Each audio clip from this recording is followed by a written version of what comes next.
They say nothing can last forever, and in some cases, it can only last about 4 minutes. The time to praise Ben 10 video games apparently ended with Protector of Earth, because just a year after the release of that solid Nintendo DS game, Ben 10 resurfaced in this decidedly less solid follow-up. I mean, solid. This thing's like a wet napkin. This is Ben 10 Alien Force.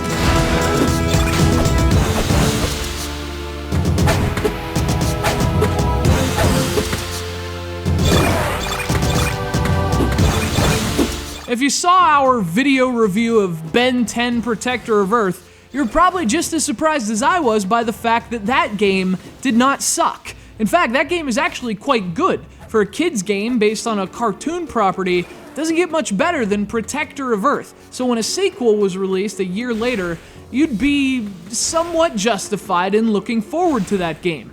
Your age and taste in cartoons pending. But unfortunately, Alien Force is a total disappointment. All the good things that made Protector of Earth such a solid game have been either forgotten or ignored in Alien Force, chiefly the gameplay balance and the good design.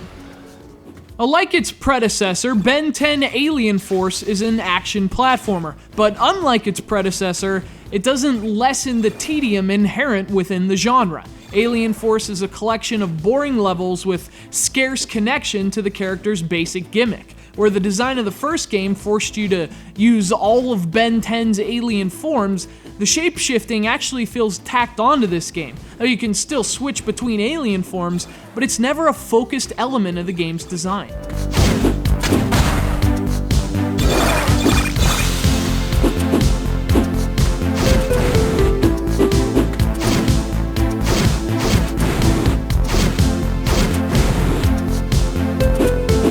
This is a problem because that's one of the things that makes Protector of Earth so good. The gameplay in games like this is inherently limited, so you need to keep the player engaged with effective design. Alien Force does not. Another issue with Alien Force is that the characters don't feel quite as distinct as Protector of Earth's. Ben 10's alien forms have been changed this time around, but in terms of their utilization, it's a huge regression. And that gauge that prevented you from simply staying in an alien form as long as you want has been removed in Alien Force. And that's another unfortunate subtraction because that gauge forced you to fight successfully. Otherwise, you were stuck with puny little Ben 10. In this game, you're stuck with Humongosaur. And Humongo sucks.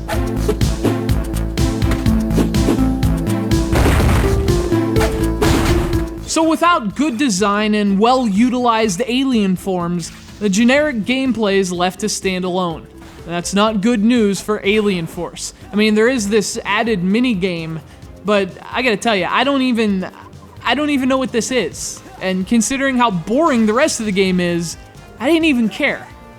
If you're looking for a Ben 10 game on the Nintendo DS, I've got some good news and bad news. The good news is that one actually does exist, and it's called Protector of Earth. The bad news is, Alien Force is not Protector of Earth. Or good. It's a noticeable step down from its predecessor, a game recommended only for Ben 10 fans, unfazed by a game's poor quality, provided it stars their favorite alien-changing Pokemon guy. I don't know, whatever. This game sucks.